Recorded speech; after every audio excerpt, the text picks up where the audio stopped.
Have you ever looked up at a buzzing nest and wondered, is it a wasp or is it a hornet? Now, most people will use these terms interchangeably, however, they are not the same thing. I'm Trapper Tony, and today I'm going to teach you the differences between a wasp and a hornet, what to look for, some common myths, who makes the bigger nest, and which one is more aggressive, how to get them treated professionally, and to keep yourself safe. Now let's jump in. First of all hornets are actually a type of wasp. Think of it like this. All hornets are wasps, but not all wasps are hornets. Here in Southern Ontario, you're more than likely to deal with European hornets, mud daubers, paper wasps, and yellow jackets. The insects most homeowners call hornets are more than likely yellow jackets. This is the most common misconception we get on a call every single day. Now let's compare these insects side by side. Yellow jackets. They're smaller, bright yellow and black. They have smooth bodies. They're extremely fast flyers, usually about a half an inch long. These are the insects stealing your hot dogs at a backyard barbecue. European hornets. Much larger, around an inch to an inch and a half long. They have reddish brown heads with yellow striped abdomen. Because of their size, they look more intimidating. Most people think they're giant killer wasps, but appearance can be deceiving. Now, if you don't want to get too close, but you can see the nest, here's the easiest way to tell the differences between the two species is by looking at the nest or not seeing the nest altogether. Yellow jacket nests. They're usually hidden. They can be inside wall voids or even buried underneath the ground. You'll more than likely find them inside sheds, attics, or even underneath your deck. These nests can contain thousands of workers by late summer.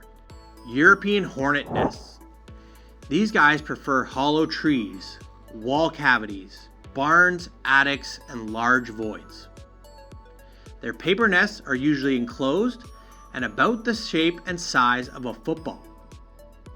Unlike yellow jackets, they often fly at night, attracted to lights around your home. Now, don't get me wrong, both species can definitely be dangerous if getting too close to a nesting site. However, the age-old question, which one is more aggressive? And the simple answer is the yellow jacket. These guys will sting multiple times, they'll chase you around your yard, they're attracted to sugary and food, meat type substances when you're in your backyard or surrounding area. Although hornets may be calmer in nature, the further you are away from either species, the better. However, the closer you get to a yellow jacket nest, they will defend it and they are more aggressive than the common hornet. Yellow jackets will be especially aggressive in late August, early September as their nest and colonies are reaching their prime. Now, having wasps and hornets around, are they beneficial?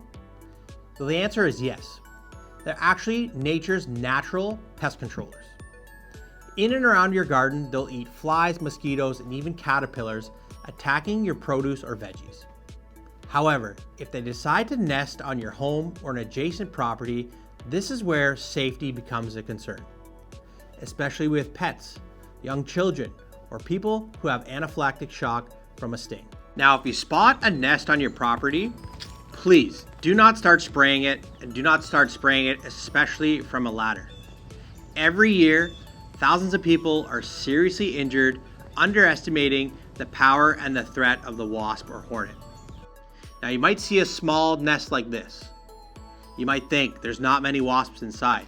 However, if we look at the structure of a wasp nest itself or hornet nest, you could see there's multiple layers to the nest, which means there could be hundreds and even thousands. Now, in order to prevent being stung or multiple times, health and safety concern, professionals wear protective equipment like this wasp suit and gloves. We can easily get up to the nest, treat it properly, get close distances to make that chemical or physical removal ease, ensuring the elimination of the wasp or hornet nest itself. Sometimes you may not even be able to see the physical nest itself. It could be inside a wall cavity. You may see the wasps coming and going from the entry point. You have no idea if it's a small little comb or a large infestation like this built between the wall voids and the structure itself. Now, when completing an exterior property inspection of your home or business, it's best to consider the motto, look up, look down, look all around. I've been removing wasps since 2012, and I've found them in a variety of areas, some you may not even think to consider. They could be up in a tree, inside a wall void, a crack in your brick, coming right down your chimney. I've even cleaned them out of exhaust fans and vents, and more commonly, tucking up underneath the soffit right above a structure or void such as your front door entrance. Be sure to inspect all utility lines coming or going in and out of the home. If there's any small gaps or cracks, these insects will definitely take advantage to find nesting location out of the elements, protecting the hive and ultimately protecting the queen for survival. Once they get inside, they'll always migrate to a light source. This could be right in your basement in a laundry room, could be inside your house against a window. They can get in through the tiny little crack and crevice. Be sure to complete a thorough exterior inspection pre-season. Seal any minor entry points or holes you think that these critters will take advantage of. Trapper Tony's recap. All hornets are actually wasps. Not all wasps are actually hornets. The yellow jacket is the more aggressive of the two. However, getting close to a nesting hornet nest may disturb them and they will defend their location. Always have a professional deal with and remove and treat a wasp or hornet infestation. If you found this video helpful, follow along, like and subscribe to our content below. I'm Trapper Tony with Pest Protection Plus. We'll catch you on the next one.